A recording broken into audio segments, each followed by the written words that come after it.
we own the facts. I don't mind calling them out, but Captain Tory and Burkina Faso, we own the facts. We know exactly what the Chinese Communist Party is doing, and to some degree what the Russian Federation is doing in their propaganda operations. But we don't own the narrative. Africa is a mineral-rich, resource-rich continent. Is that correct? Yes, Chairman. Okay, and you can leave the microphone on. Which are there success stories for the citizens of African countries when these larger, more prosperous nations or companies from more prosperous areas come in and exploit these minerals? What I'm asking is, does it ever redound to the benefit of the citizens there in Africa? Chairman, there's very few cases.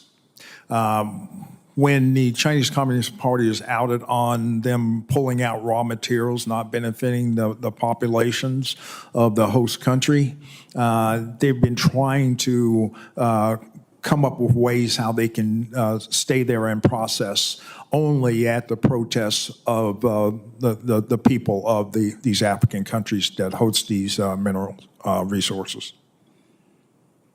Okay.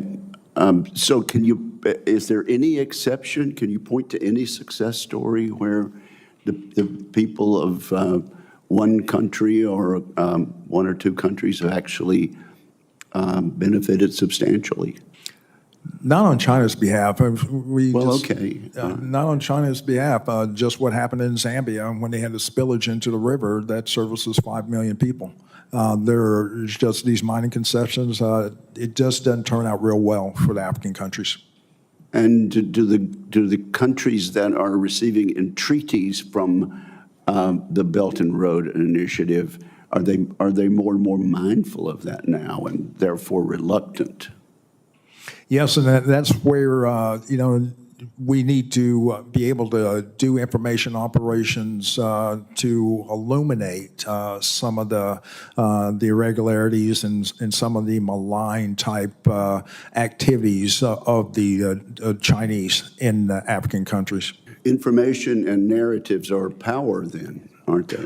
Absolutely. And as I said a few minutes ago, and I always will tout this, that we own the facts. We own the facts. We know exactly what the Chinese Communist Party is doing, and to some degree what the Russian Federation is doing in their propaganda operations. But we don't own the narrative. Both of them own the narrative. We sure don't.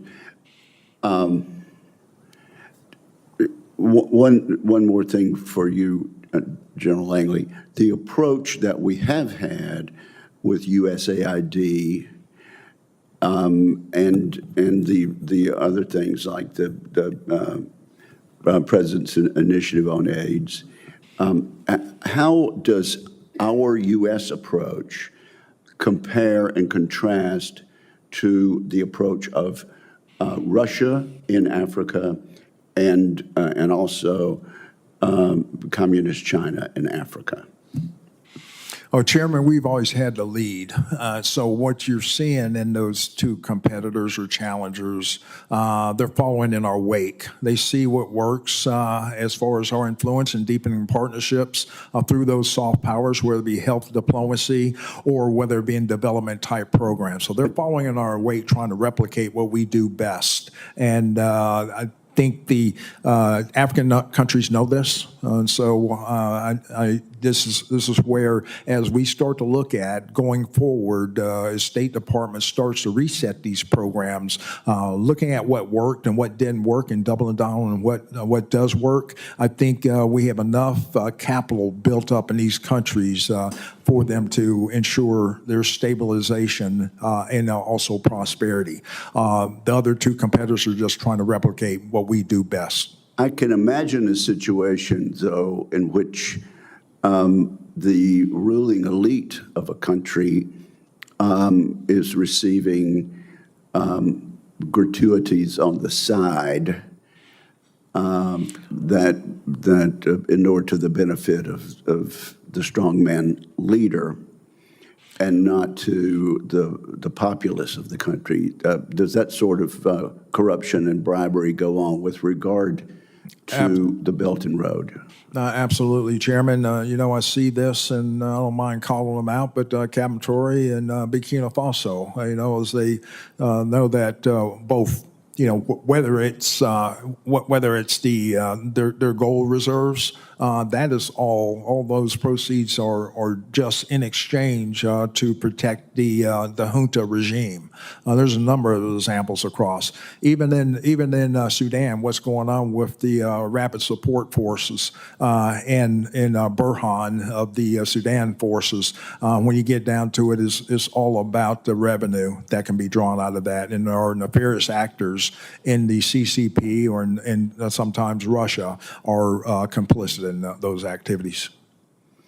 Okay, well, you can't imagine how frustrating it seems to me that this mineral-rich continent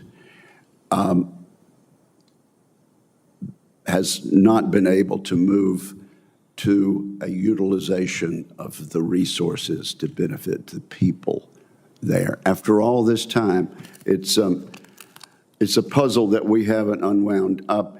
General Langley, as we're considering Africa under your command, we have seen, I believe, an increase with the Chinese presence on the continent, economic developments, military activities, investments on the continent. Do you see, or what would you see as the greatest concern to U.S. security and also to regional stability in the area with regard to the actions that we are observing with the Chinese? Sir, I see three lines of operations by the CCP. One, from geostrategic and their basing initiatives. As you well know, Dorley in Djibouti is their first start. And as the chairman talked about in his assessment. Then also other basing initiatives across the continent of Africa. Then their geopolitical line of effort in trying to dislodge the overall leadership in their quest to be the regional hegemon, as we start to look at their activities in the UN and trying to get geopolitical advantage over the West. And then also geoeconomic. They treasure critical minerals. They need those critical minerals, not only for their defense industrial base, but also for their greater industrial base. Those lines of efforts are what we're watching closely because they want to be the global hegemon. Okay. Thank you very much.